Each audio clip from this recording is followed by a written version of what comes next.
Kaka-open ko lang sa ML at biglang nag-chat si Franca. Sabi niya, uy Vintizzi, tara costume. Kaya sabi ko dito, bakit ano gagawin? Di ko pa alam anong gagawin pero bigla siya nag-invite at in-start niya agad yung game. Kaya di ko na pinatagal pa. Pinik ko na agad si Chu dito. Kasi feeling ko may masamang balak na naman to. At nag-start na yung game dito, tinanong ko kung anong meron.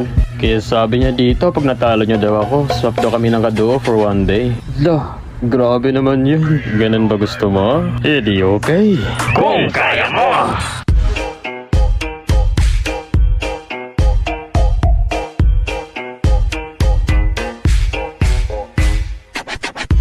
So panoorin nyo na lang dito kung paano ko binubog si Franca. Siyempre hindi tayo papayag sa challenge niya. At talagang hindi ko pa i-score ito si Franca. Matagal-tagal na rin bago kami nagkaharap ulit nito. Kaya sa game na to ay di ko na pa i-sign to. Napitas ko nga siya dito at sabay sabi niya, pag sinika daw ang pinag-usapan ay lumalakas ako. Siyempre hindi ko papayag sa challenge mo. At kahit sabihan na pa akong madamot pero ayoko talaga ipahiram sa'yo yung kaduo ko. Kaya sa game na to, huwag ka nang umasang maka-score ka pa, Franca.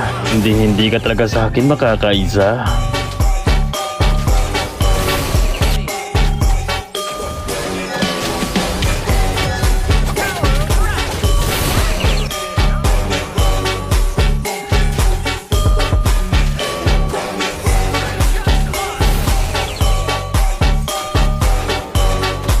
So makikita nyo naman kung paano ko pinunit yung Franco niya. Palihim pa dito si Franca na nag-lord. Ang di niya alam ay pinagmamasdan ko lang siya.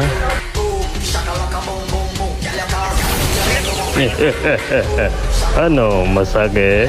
Pasensya na Franca. Bawi ka na lang next time. Sa susunod ayusin mo na yung challenge mo ha. Bye bye.